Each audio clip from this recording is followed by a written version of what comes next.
Social media వేదికలు బంగారం లాంటి సంసారాల్లో చిచ్చు పెడుతున్నాయి. సామాజిక మాధ్యమాల్లో జరిగే పరిచయాలు కుటుంబాలను ఛిద్రం చేస్తున్నాయి. తామేం చేస్తున్నామనే కనీస స్పృహ లేకుండా వ్యవహరిస్తూ ఉన్నారు కొంతమంది యువకులు.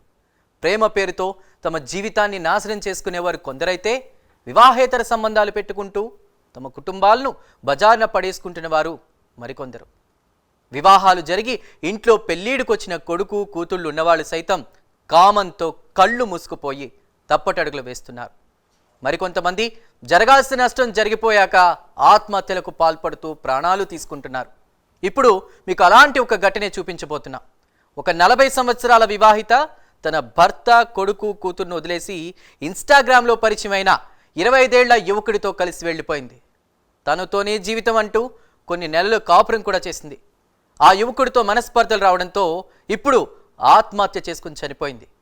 ఆ ఘటన గురించి తెలుసుకోవాలంటే వాచ్ ది స్టోరీ.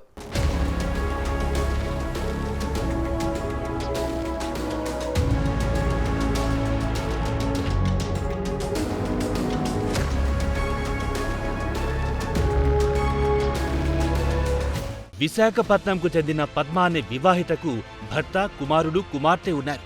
కుమారుడు మెడికల్ రిప్రజెంటేటివ్గా పనిచేస్తుండగా కుమార్తె డిగ్రీ ఫైనల్ ఇయర్ చదువుతోంది.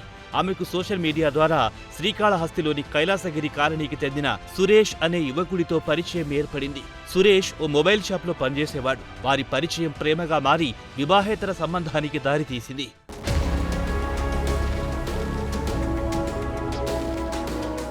అయితే ప్రియుడు సురేష్తోనే కలిసి బ్రతకాలని నిర్ణయించుకున్న పద్మ భర్తను, పిల్లలను వదిలి విశాఖపట్నం నుంచి శ్రీకాళహస్తికి వెళ్లిపోయింది.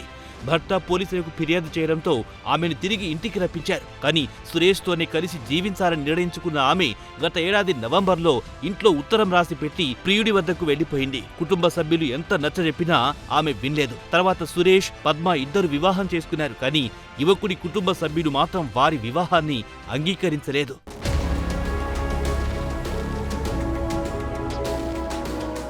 సురేష్, పద్మ కైలాసగిరి కాలనీలో కాపురం పెట్టారు. కొంతకాలం వారి జీవనం సాఫీగానే సాగింది. అయితే ఈ మధ్య ఇద్దరి మధ్య మనస్పర్ధలు ఏర్పడ్డాయి. టిఫిన్ భోజనం వృధా చేస్తున్నావంటూ పద్మను మందిలించాడు సురేష్.